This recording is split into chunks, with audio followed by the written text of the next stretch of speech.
Days of Our Lives spoilers October 20th. The hunt for Sophia rattles Salem to its core. Salem, IL. In the world of daytime drama, a quiet day is often the calm before a cataclysmic storm. This week in Salem, the storm has arrived, and its name is Sophia. The air, thick with the scent of autumn decay and desperate secrets, is electric with a single, unifying purpose. The hunt for a missing woman has begun, and it promises to tear the very fabric of this town apart. The October 20th episode of Days of Our Lives, aptly titled Vanishing Act, is not merely an hour of television. It is a masterclass in escalating tension, a domino effect of revelations that leaves no life untouched. The disappearance of Sophia, a woman whose past is as shrouded as her present, has become the town's central nervous system, and every beat of its heart pulses with panic, suspicion, and long-buried sins clawing their way to the surface. The spark, a phone call in the dead of night. The episode opens not with a bang, but with a silent scream. It's 3:07 a.m. Detective Jada Hunter is jolted awake not by her alarm, but by the insistent buzz of her personal cell phone. On the other end is a frantic Rafe Hernandez, his voice stripped of its usual authoritative calm. Jada, she's gone. Sophia never came home. This simple statement is the lit match in the powder keg. Jada, ever the professional, is immediately in motion, but the worry in Rafe's voice is a contagion. We learn that Sophia, Rafe's younger cousin who recently returned to Salem to find herself, was last seen at the Brady pub the previous evening. She had a single glass of wine, told a friend she was heading home to finish a painting, and then vanished into the chilly October night. Her purse, phone, and a half-finished canvas of a stormy sea were found undisturbed in her apartment. There was no sign of a struggle. It was as if she had simply been plucked from existence. The suspects emerge, a town of masks. As Jada and Rafe begin their official investigation, the unofficial one is already underway, led by the ever-resourceful and perpetually entangled Harris Michaels. Having shared a mysterious, unspoken connection with Sophia during her brief time back, Harris operates in the shadows, convinced the official channels are too slow, too blind to the town's hidden underbelly.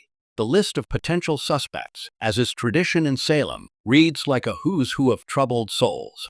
Clyde Weston, the obvious choice, Salem's resident kingpin, is immediately in the crosshairs. But is he too obvious? A source close to the investigation, leaking information to none other than a determined Chanel Dupree, suggests Sophia had been asking uncomfortable questions about an old money laundering scheme tied to Weston's empire. Clyde, however, presents a rock-solid alibi, smugly claiming he was in a high-stakes poker game all night. The implication is clear. If he is involved, he had a proxy do the dirty work. Xander Cook, in a shocking twist, Kiriakis family turmoil spills into the investigation. A distraught and angry Alex Kiriakis reveals to a confidant that he saw Sophia in a heated argument with Xander outside the Titan offices just hours before she disappeared. The subject of the dispute? A missing company flash drive containing sensitive financial data. Xander, whose redemption arc has been one of the season's highlights, finds his hard-won reputation crumbling in an instant. He admits to the argument, but claims Sophia was the one threatening him, saying she had information that could send him back to the gutter he crawled out of. The Johnson family secret. The most emotionally resonant threat involves the ever-complicated Johnson family. As Abe Carver tries to support Paulina through her health struggles, a forgotten piece of evidence emerges. A distinctive, antique locket, identical to one Paulina owned decades ago and believed lost, is found tucked under a couch cushion in Sophia's apartment. Paulina, upon seeing a picture of the locket, turns ashen. She confesses to a horrified Abe that Sophia didn't just randomly return to Salem. She came because Paulina, in a moment of guilt-ridden confession, revealed a devastating secret. Sophia is the biological daughter Paulina was forced to give up as a teenager. The hunt for Sophia is no longer just an investigation. For Paulina, it's a race to save the daughter she never had the chance to love. the digital ghost, and a tangled web of lies. The investigation takes a techno-thriller turn when Jada, working with Salem PD's tech analyst, uncovers Sophia's secret online life. Behind the cheerful social media facade was a private blog titled Salem Sins, a digital diary where she documented her search for her birth mother and her growing suspicion that someone in town was watching her. The final entry, timestamped the night she vanished, is chilling. I found the locket. The story is true. And he knows I know. The lion doesn't like being woken from his slumber. If anything happens to me, look to the lion. The lion. The phrase sends shockwaves through the core families. Is it a reference to Leo Stark, whose middle name is Leonidas? Is it a dig at the Lion of Salem, a nickname once bestowed upon the powerful Victor Kyriakis? Or is it a more literal clue, pointing to someone with a lion symbol, a family crest, a tattoo, a piece of art? The paranoia is palpable. In the town square, a confrontation erupts between Harris and Xander, with Harris accusing Xander of being the lion who silenced a threat. "You've always been an animal, Cook. You just learned to wear a suit," Harris snarls. Xander, cornered and furious, doesn't deny the animal comparison, but he redirects the accusation with a venomous truth bomb. "You're so busy looking at me, you're ignoring the snake in the garden. Ask your precious girlfriend, Teresa, what she was so afraid Sophia would tell my cousin." The episode masterfully cuts to Teresa, listening from the shadows, her face a perfect mask of guilt and terror. The cliffhanger, a whisper in the dark. As the hour draws to a close, the town is fractured. Alliances are broken.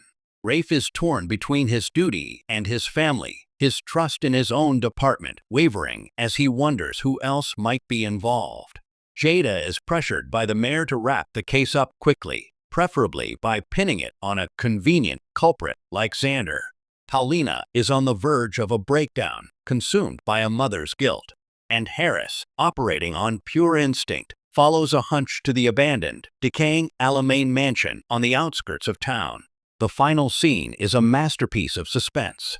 Harris picks the lock and steps into the oppressive darkness, the only light slicing through broken slats in the boarded-up windows. He calls out Sophia's name, his voice echoing through the cavernous foyer. Silence. Then, a sound. A faint, weak tapping, a rhythm. He follows it up the grand staircase, the wood groaning in protest under his feet, to a locked door on the second floor. He puts his ear to the door. The tapping is clearer now. And then, a voice, so frail it's almost a breath, whispers from the other side. Harris, he's the cop. The screen cuts to black. The hunt for Sophia is over. The war for Salem's soul has just begun. Spoiler tease for the week ahead.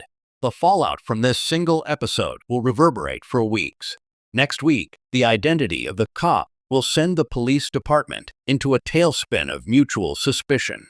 A shocking alliance will form between Paulina and Clyde Weston as she bargains with the devil for information. And in the most unexpected twist of all, a familiar face long thought gone from Salem will return, holding the final key to the mystery of the locket and the lion, proving that in Salem, the past is never truly past. It's just waiting for the right moment to knock.